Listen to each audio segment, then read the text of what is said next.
मोहम्मद चलाना। मुझे हरेन पंड्या बनाने की कोशिश हो रही है। उम्मीद है मुझे मोदी शाह हरेन पंड्या बनाने की तैयारी कर रहे हैं। अगर ऐसा हुआ तो मेरे दोस्त पहले से ही आगाह हैं। इन दोनों ने तो आरएसएस के बड़े पदाधिकारियों को भी झांसा दिया है। सुब्रमण्यम स्वामी कौन है हरेन पंड्या? ये गुजरात के गृह मंत्री हुआ करते थे। गुजरात में पुल टूटा है, 140 से ज़्यादा लोग की मौतें हुई हैं। अमित शाह और मोदी गुजरात से आते हैं। हरेन पंड्या का केस भी गुजरात से जुड़ा है। जस्टिस लोया के मौत को लेकर भी सवाल उठा रहे थे लोग। और ये कोई मैं नहीं कह रहा हूँ, ये बयान एक बार फिर से सुन लीजिए। उम्मीद है मोदी साहब मुझे हरेन पंड्या बनाने की तैयारी नहीं कर रहे हैं। अगर ऐसा हुआ तो मेरे दोस्त पहले से ही आगाह है। इन दोनों ने तो आरएसएस के बड़े पदाधिकारियों को भी झांसा दिया। सुब्रमण्यम स्वामी बीजेपी के सांसद, देश के बड़े वकील, यही वो सुब्रमण्यम स्वामी हैं जो 2G 3G कोयला घोटाला फलाना ढिमकाना करते थे। अब ये कह रहे हैं कि मेरी जान को खतरा है मोदी और अमित शाह से। तो क्या ये हरेन पंड्या का नाम ले रहे हैं? क्या इनका कहना है कि हरेन पंड्या के लिए अमित शाह जिम्मेदार हैं? सोचिए, आज इस देश के सबसे मजबूत गृह मंत्री सरदार पटेल साहब की जयंती है, जिनके आगे इस देश के तमाम छुटभैया रजवारों ने अपने तलवार नीचे रख दिए थे और सीधी लाइन लगाकर खड़े हो गए थे। और बाबा साहब के संविधान और सरदार पटेल की मजबूत सोच ने भारत को एक बड़ा मुल्क बना दिया था। तमाम रजवाड़े लाइन लगा के खड़े थे कि हम भारत का हिस्सा बनेंगे, क्योंकि वो संविधान की प्रस्तावना में था और सरदार पटेल उसको इम्प्लीमेंट कर रहे थे। जिस सरदार पटेल ने बिना हिचक बेहिचक आरएसएस को बैन कर दिया था, जिसके सामने इस देश के तमाम छुटभैये राजा थर-थर कांपते थे, जो लौह पुरुष से थे, जो इस्पात से बने थे, जो सरदार पटेल और बाबा साहब की एक बार बातचीत होती है।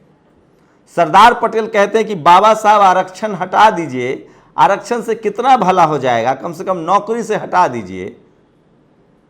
सरदार पटेल ने कहा, बाबा साहब ने कहा कि पटेल साहब मैं जानता हूं, लेकिन मेरे रहते हुए ना हो पाएगा, मैं संविधान सभा से इस्तीफा दे रहा हूं। तब सरदार पटेल ने कहा था, देखिएगा कभी संविधान का जो एपिसोड है उसमें उन्होंने कहा था कि मैं किसान का बेटा हूं, किसान हूं, मैं बीज देख के जान जाता हूं कि फसल कैसी होगी। और बाबा साहब का रिजिग्नेशन लेटर उन्होंने फाड़ के और डस्टबिन में डाल दिया था। तो सरदार पटेल की सोच, बाबा साहब का संविधान और सरदार पटेल की इस्पाती दिमाग ने भारत को एक मुकम्मल राष्ट्र बनाया। और उसी कड़ी में इस देश में रजवाड़ों ने लाइन लगाकर भारत में शामिल हुए और सरदार पटेल ने आरएसएस को बैन भी किया था। और एक दूसरे गृह मंत्री हैं जिनकी पार्टी के सांसद ही अपनी हत्या की आशंका जता रहे हैं। लेकिन ये सब खबरें कोई आपको बताएगा नहीं, क्योंकि इस देश के टीवी और अखबार पत्रकार जाति और धर्म की वजह से बीजेपी और आरएसएस के साथ हैं और उसमें SC ST OBC माइनॉरिटी की कोई भागीदारी ही नहीं है। तो ये सबसे बड़ी खबर है।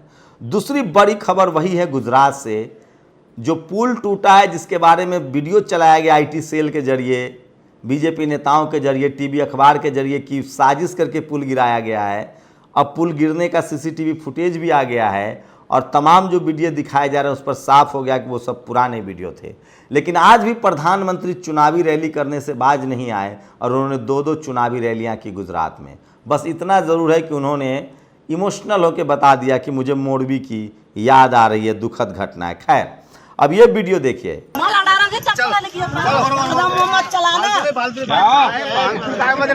ये डबरा के बिल्लुआ में बाबा साहब अम्बेडकर की प्रतिमा कुशवाहा समाज के द्वारा लगाई गई तो भाजपा की नेत्री इमरती देवी ने कहा कि हम घर बुलडोजर ढा देंगे।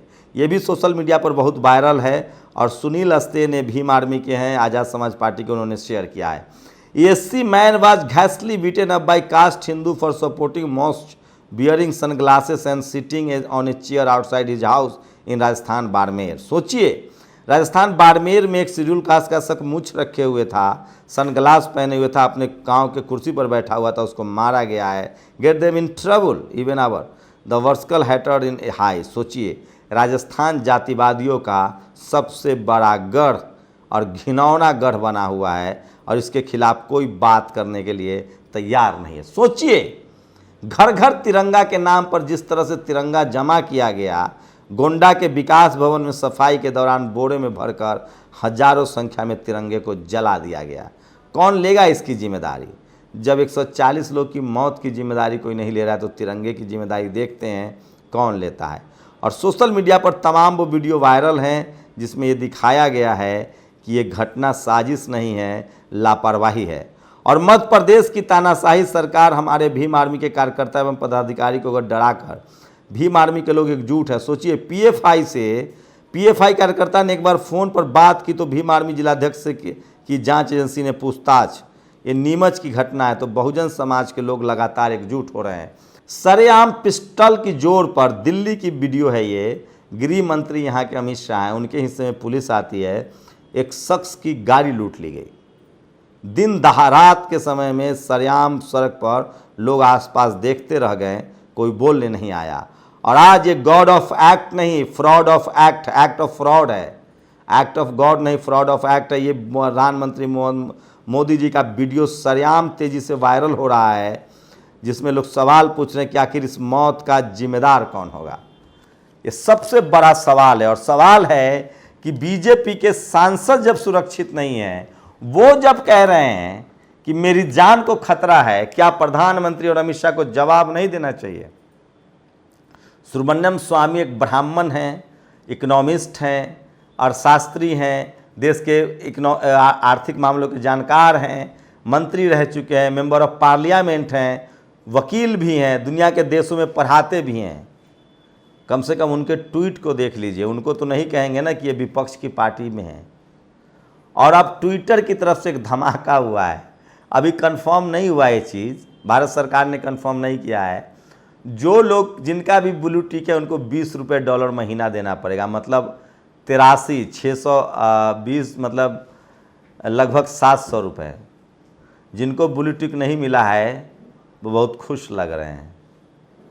बस ब्लू टिक वाले से पैसे लिए जाएं, अच्छी बात है, लेकिन कम से कम किसी को बैन न किया जाए। और सुब्रमण्यम स्वामी के इस आरोप पर आप लोग क्या कहेंगे? क्या सचमुच उनकी जान को खतरा है? क्या अमित शाह मोदी की सरकार में जो भी विपक्ष किया, जो भी सवाल उठाता है, उनकी जान को खतरा है? मुझे ऐसा नहीं लगता है। मैं प्रधानमंत्री के डेमोक्रेटिक सोच के कायल हूँ।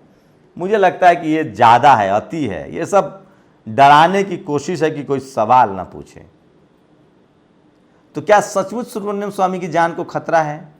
क्यों वो हरेंद्र पंड्या का नाम ले रहे हैं? और जो घटना हुई है गुजरात में, उसके लिए कौन जिम्मेदार है? आप लोग कमेंट बॉक्स में ज़रूर बता सकते हैं। सोशल मीडिया आपको मौका देता है कि आप अपनी राय भी रख सकते हैं। शुक्रिया। नेशनल दस्तक की आपसे गुजारिश है कि अगर इसको बचाना चाहते हैं तो नेशनल दस्तक को सब्सक्राइब करने के लिए रेड कलर के सब्सक्राइब बटन को दबाएं, फिर बेल आइकन की घंटी दबाएं। नेशनल दस्तक को बचाने के लिए बहुत ज़रूरी है कि हर खबर को शेयर करें, लाइक करें, कमेंट जरूर करें।